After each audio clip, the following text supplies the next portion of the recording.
akan sama-sama. Sebelum ke Ibu dari Dinas Makassar, kita ke Mbak Lilis dulu ya. Mbak Lilis dari IPI, Ikatan Perempuan Positif Indonesia. Silakan kalau ada yang mau disampaikan. Terima kasih Ines. Selamat sore teman-teman. Saya Lilis, saya dari Ikatan Perempuan Positif Indonesia. IPI adalah jaringan nasional perempuan yang hidup dengan HIV.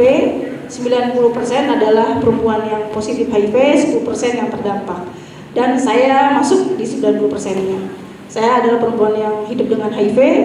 Saat ini masih sangat sehat, kayak tadi Ibu Dinkes Semarang bilang banyak testimoni, tapi saya pengen testimoninya yang bikin teman-teman bisa bangkit dan bahwa perempuan perempuan dengan HIV atau orang dengan HIV bisa sehat dan bisa beraktivitas seperti biasa. IPI sendiri bukan masuk dalam populasi kunci perempuan dengan HIV, tidak masuk dalam populasi kunci. Kami masuk dalam kelompok rentan karena orang dengan HIV ya tadi, tapi tidak masuk dalam populasi kunci. Tapi perempuan dengan HIV jadi jarang yang tidak terlalu fokus, tapi lebih ke populasi kunci, ke teman-teman LSL, transpuan, teman-teman perempuan pekerja seks dan pengguna nafsa. IPI sendiri punya 3 program. Program pertama adalah Emak Club, itu mendampingi perempuan dengan HIV yang hamil atau merencanakan kehamilan supaya ketika dia melahirkan anak, anaknya itu bisa negatif gitu. Untuk Emak Club sedikit, kami namainnya Emak Club biar Indonesia banget itu Pak, gampang diingat. Emak Club, Emak Club itu pendampingan untuk PPIA. PPIA adalah pencegahan penularan HIV dari ibu ke anak. Terus kami juga ada program intermediari jembatan antara teman-teman komunitas perempuan dengan HIV. Ketika mendapat kekerasan pasti kan akan malu nih cerita. Kalau dia HIV, udah dia HIV dapat kekerasan, malu cerita ke polisi, ke LBH. Jadi IPI menjembatani teman-teman perempuan dengan HIV yang mau menceritakan kekerasan yang dialami sama perempuan dengan HIV. Kami yang ketiga adalah peningkatan kapasitas untuk perempuan dengan HIV dengan memberikan banyak sih, bukan sedikit, tapi peningkatan kapasitas dalam bentuk pengetahuan ke teman-teman di 28 provinsi. Nah, di Emak Club sendiri, program Emak Club untuk pendampingan ibu hamil perempuan dengan HIV itu bukan cuma mendampingi ibunya saja, tapi juga keluarga, pasangannya, bagaimana berkomunikasi dengan layanan kesehatan supaya ibu dan anak tetap sehat. Ketika ibunya pasca melahirkan tetap bisa sehat, tetap bisa melanjutkan membesarkan anaknya. Nah, untuk saat ini program Emak Club masih tadinya di 2018 sampai 2020 ada di 12 provinsi, cuma vakum karena COVID juga, terus tidak ada program yang fokus ke perempuan yang hamil. Sampai tahun ini bulan Juli baru ada di Jawa Barat, yaitu Bekasi dan Bandung. Jawa Tengah ada di Surakarta dan Kebumen. Semarang belum masuk. Jawa Timur ada di Surabaya. Sumatera Utara ada di Kota Medan dan Binjai. Sulawesi Selatan ada di Kota Makassar. Nanti ada teman-teman dari Dinas Kesehatan Kota Makassar. Nah, kalau untuk program intermediari kami baru ada di 10 provinsi untuk penerima pengaduan. Jadi kalau ada teman perempuan dengan HIV mengadu, dia dapat kekerasan dari pasangan, dari lingkungan, itu bisa kami terima. Walaupun dia tidak mau melanjutkan kasusnya atau cuma mau bercerita, itu kami terima pengaduannya dan kami dokumentasikan.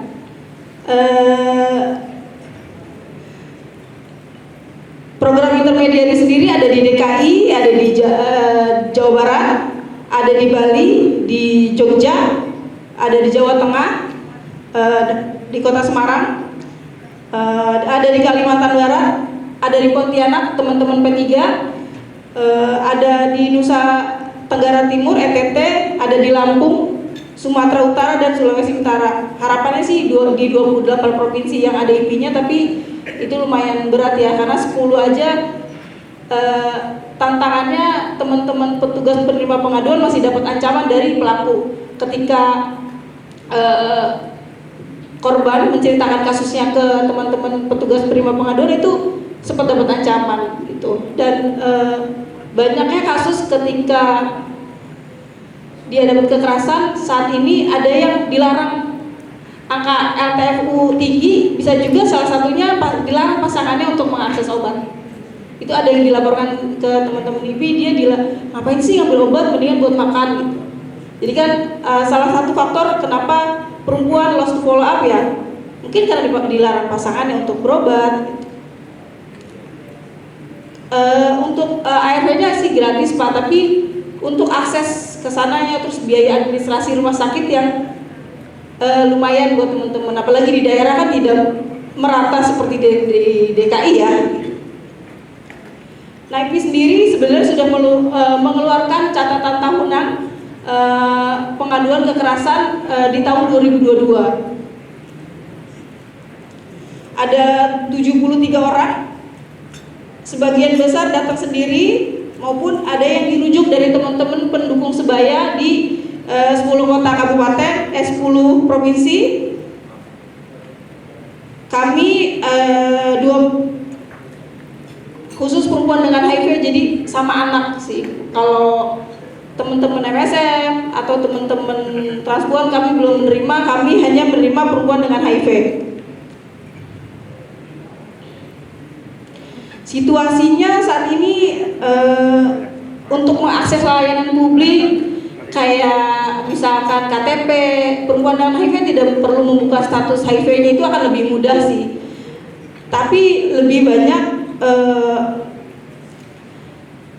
ketika dia mengakses layanan kesehatan, ketika dia sekarang kan ada program PITC untuk ibu hamil, dan itu salah satu PR juga sebenarnya untuk perempuan dengan HIV. Ketika dites triple eliminasi dia positif HIV. Biasanya kan perempuan dulu nih yang diajak tes dibanding laki-laki. Nah, PR-nya juga ketika dia diketahui status HIV-nya lebih dulu, berbicara ke pasangannya itu agak lumayan PR, dan kerentanan untuk dapat kekerasan karena dia tahu status HIV-nya itu sangat tinggi.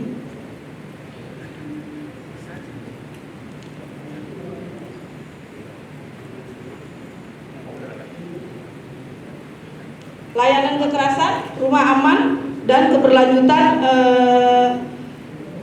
ARV yang perlu dikembangkan. Jadi ketika perempuan dengan HIV dapat kekerasan, membutuhkan rumah aman, tidak semua rumah aman bisa menerima perempuan dengan HIV.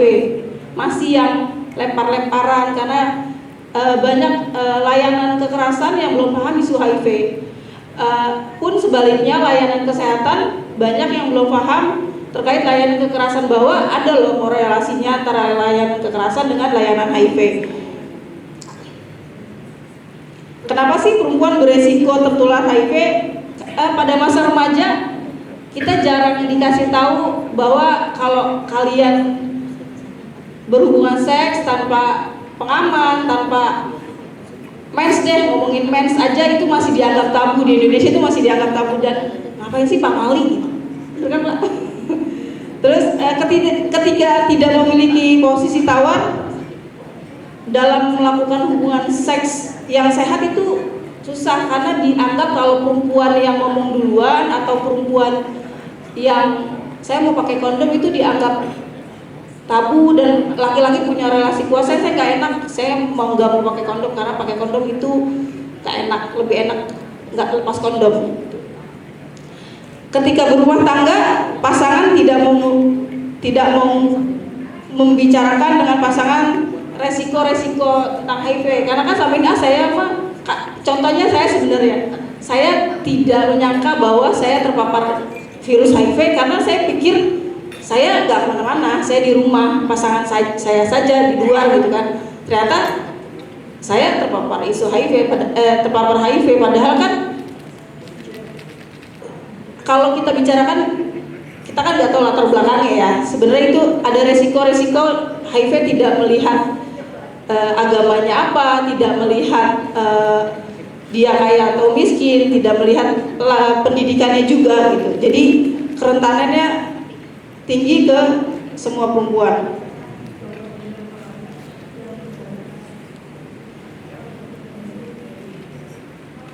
Nah, kalau perempuan HIV bukan status nih kayak saya, pasti dianggap nakal, pasti dia bandel, pasti dia dulu jual diri gitu. Padahal kan belum tentu juga ya, bisa juga tertular kayak saya gitu, dapat warisan yang alhamdulillah saya bisa ke Singkawang gitu Pak, jalan-jalan, bukan jalan-jalan sih, belajar di sini. Itu yang saya mesti syukurin. Saya dengan HIV, kalau saya nggak HIV saya nggak akan kesini ketemu teman-teman. Anak-anak yang orang tuanya positif itu juga kerentanan untuk dapat stigma diskriminasi sangat tinggi. Makanya jarang orang tua yang membuka status HIV-nya. Selain memikirkan dia, pasti memikirkan anak dan keluarga. Apalagi kalau anaknya HIV.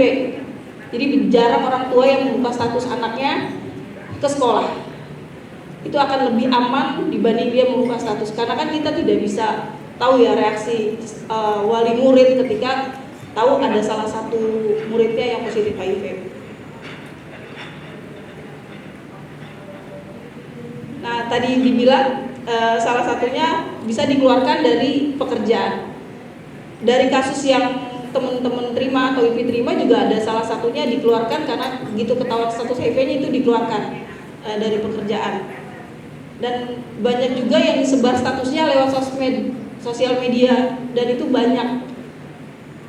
Jadi takut gitu ya teman-teman ketika status HIV-nya disebar.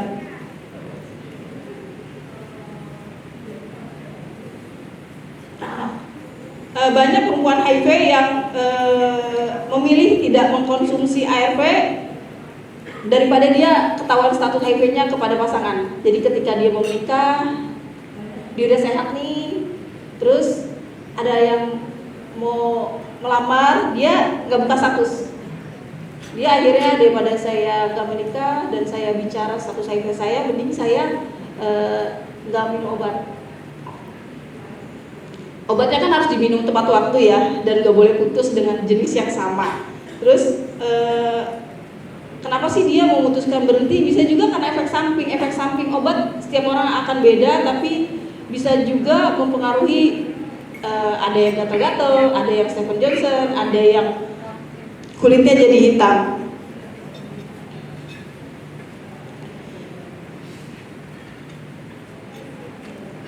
Kebutuhan layanan kesehatan sangat berdampak pada kebutuhan ekonomi, karena yang tadi daripada buat berobat, mendingan uangnya buat makan gitu.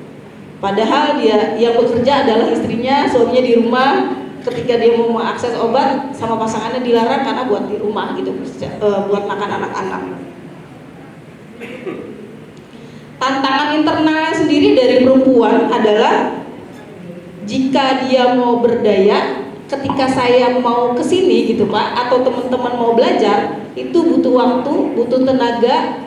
Kalau saya mau kesini atau teman-teman perempuan HIV mau belajar, banyak yang mesti ditinggalin anak, keluarga. Ada yang boleh nggak aku ikut tapi bawa anak gitu. Perbedaan kesempatan yang didapat oleh setiap perempuan.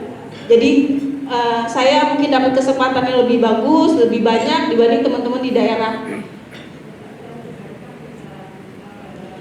Sulitnya memulihkan pengalaman traumatis, apalagi kalau dia perempuan HIV dapat kekerasan, itu memulihkan traumanya berbeda-beda dan bisa sangat lama. Ketika dia menceritakan kasusnya malah, Lucy lagian bandel, Lucy lagian mau nikah sama dia, udah tahu dia pecandu, udah tahu dia pengguna nafsa, udah tahu dia suka jajan di luar gitu. Tetap dia perempuan yang disalahkan. Siap. perempuan dengan HIV memiliki latar belakang yang banyak. Dia bisa juga perempuan HIV, dia pengguna nafsa juga, bisa juga dia pekerja seks, bisa juga dia teman-teman lesbi, bisa juga dia disabilitas. Perempuan HIV, dia pengguna nafsa, dia disabilitas, itu sangat mungkin ya, interseksionalitasnya banyak. Bisa juga dia pekerja migran, banyak kan pekerja migran gitu balik di rumah sakit, di Indonesia sakit, balik lagi dia nggak bisa gitu. Kenapa penting dukungan kepada perempuan dengan HIV dilakukan? Dukungan pengobatan antiretroviral atau ARV dan infeksi penyertanya seperti TBC, tokso dan lain-lain. Perlindungan dan penanganan kekerasan berbasis gender yang komprehensif, supaya ketika perempuan dengan HIV mengadu kelayanan kekerasan itu dia berani terbuka dan berani bercerita. Dukungan psikologi psikososial bagi anak dengan HIV. Jadi perempuan kental dan identik sama anak, pasti kalau perempuan tuh nggak jauh sama anak. Perencanaan kehamilan dan pencegahan kehamilan dengan alat kontrasepsi. Dia mau merencanakan atau dia mau mencegah, itu butuh dukungan dari layanan kesehatan. Kebutuhan layanan kesehatan reproduksi dan seksual. Cukup, terima kasih. Ya. Tapi sih aku mau cerita, ada cerita baik ya.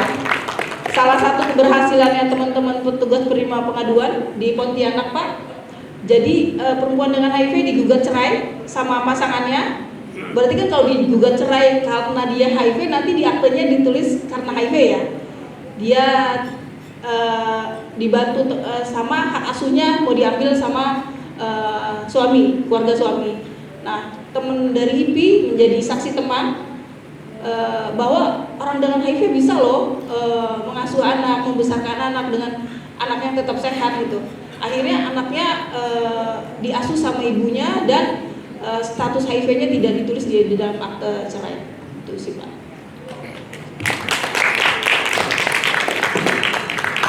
Oke, Mbak Lilis, banyak ya yang mau disampaikan, tapi waktu yang membatasi. Mohon maaf, Ibu yang keempat ya, Ibu Dokter Ibu Dokter Nur Saidah Sirajudin dari MKes dari Dinas Kesehatan Makassar, yang mungkin akan sekaligus menanggapi ya permasalahan yang tadi disampaikan oleh teman-teman, terus menyatukan benang-benang yang masih kusut dengan kota implementasi HAM tadi dengan kesehatan, khususnya HIV. Silakan. Ya, terima kasih banyak Mbak Ines. Assalamualaikum warahmatullahi wabarakatuh. Selamat siang, salam sejahtera untuk kita semua. Yang saya hormati jajaran Komnas HAM, yang saya hormati Indonesia Coalition Aceh, Dinkes Kota Makassar, Semarang, beberapa NGO LSM yang hadir pada kesempatan ini. Mewakili pemerintah Kota Makassar, ucapan terima kasih dari kami atas terpilihnya Kota Makassar untuk mengikuti Festival HAM di Singkawang pada hari ini, yang merupakan asesmen dari IAC terkait dengan principal recipient program HIV AIDS nasional yang di Kota Makassar.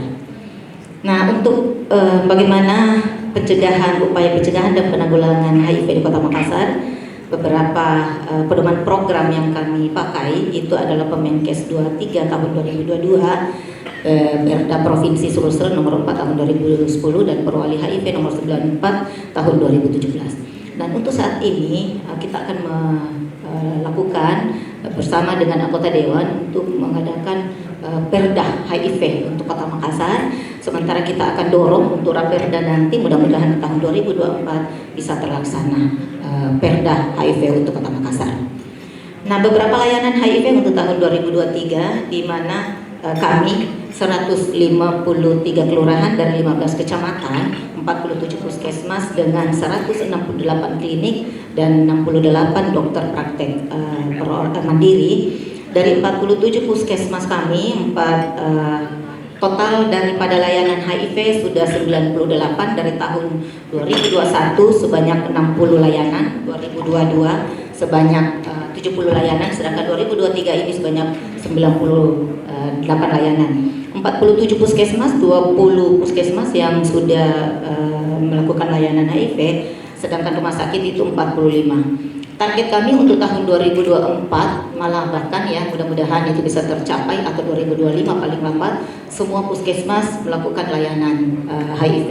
Itu karena kami memantau, kami melihat di lapangan ternyata ODIF lebih nyaman berobat di puskesmas ketimbang di rumah sakit.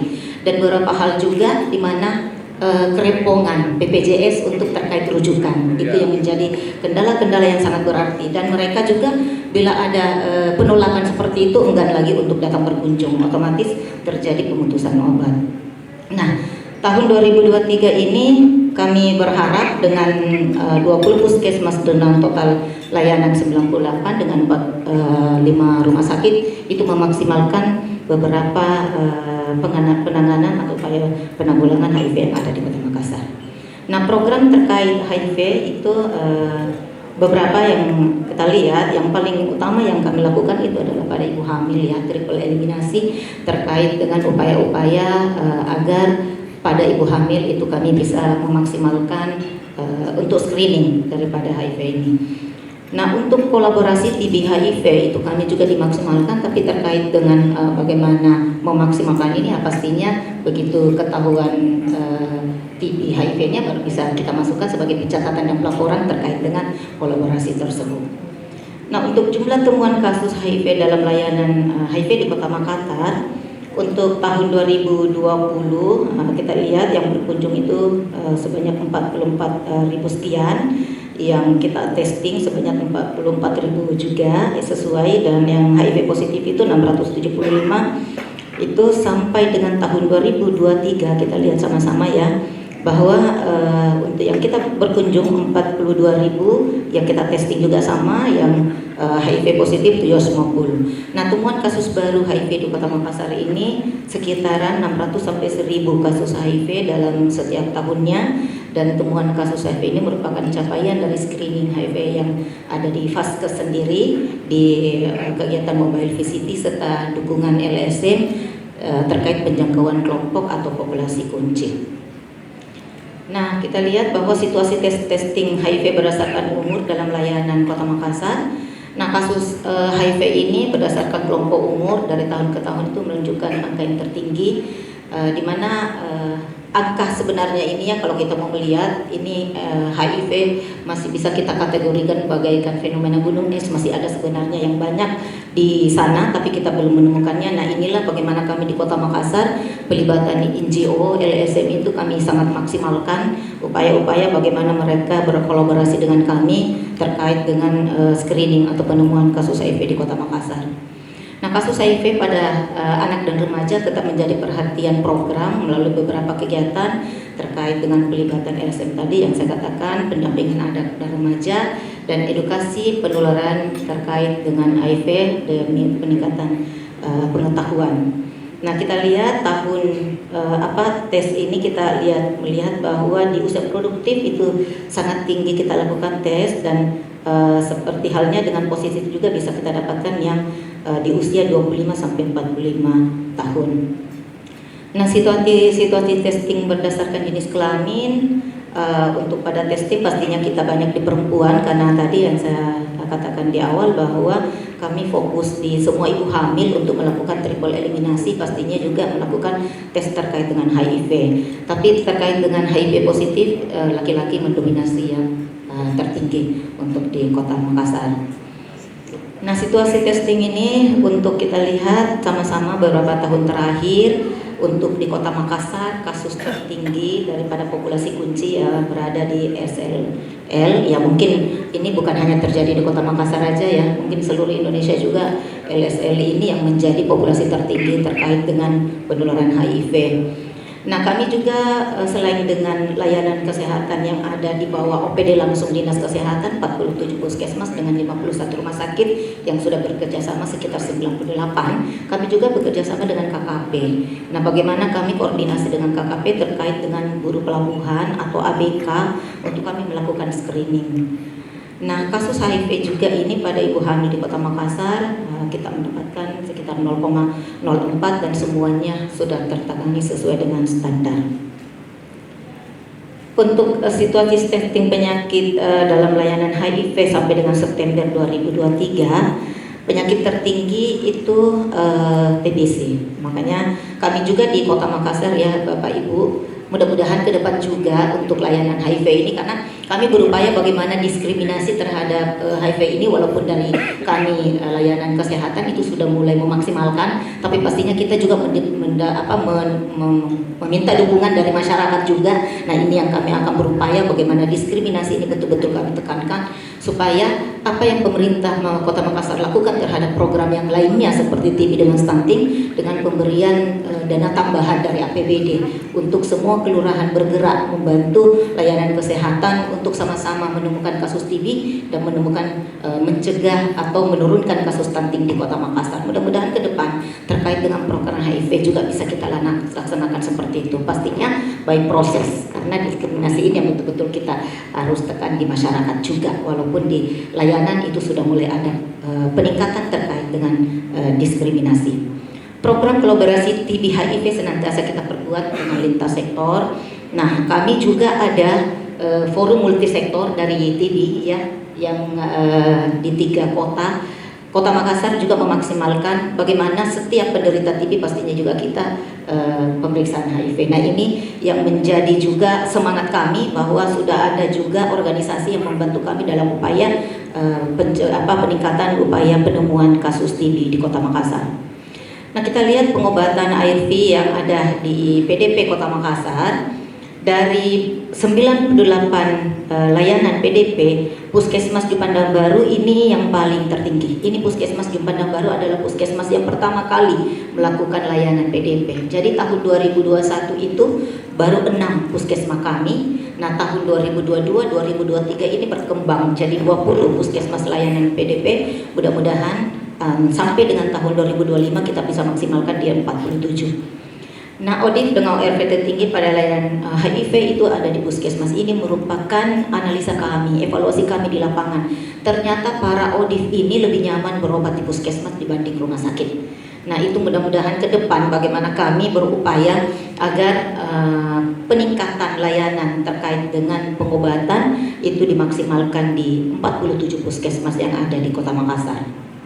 Nah, dari data 38% itu dari luar Kota Makassar. Pastinya seperti yang diungkapkan tadi Kota Semarang ya, kita tidak boleh menolak ya, kita harus tetap mengobati. Tapi kalau melihat dari data dari 100% ya lebih banyak pastinya yang di dalam. Artinya terlihat bahwa ODIF ini sudah bisa membuka diri dengan layanan-layanan yang kami berikan di Kota Makassar. Nah, itu harapan kita semua, bahwa semua ODIF, semua populasi kunci yang ada di sekitar kita itu mau memeriksakan diri. Minimal kita screening. Setelah screening kita melakukan pengobatan, dan setelah pengobatan kita mengevaluasi terkait dengan viral load-nya.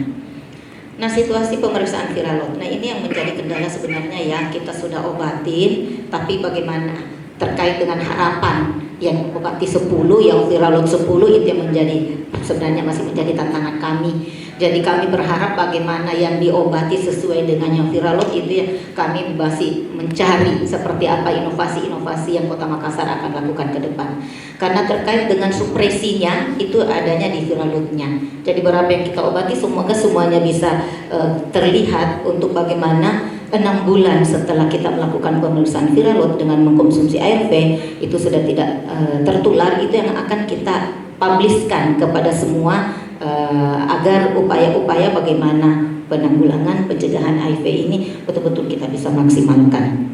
Nah, dari data ODIF dengan virulensi tersupresi itu 94%. Nah, ini kita lihat ya dari data yang kami paparkan di atas, dari 4.000 sekian ODIF on ARV itu yang kami tes itu cuma 2.000-an, artinya setengah dari yang mendapatkan pengobatan untuk masuk ke pengobatan pemeriksaan viral load. Nah kalau ini misalnya kita maksimalkan dari pengobatan 4.000, viral load 4.000, kelihatan bahwa tersupresi sekian ya, itu betul-betul sudah termaksimalkan layanan ini. Nah, inilah yang kami betul mau maksimalkan, kira-kira inovasi apa yang kami buat sehingga semua audit mau di viral load per 6 bulan.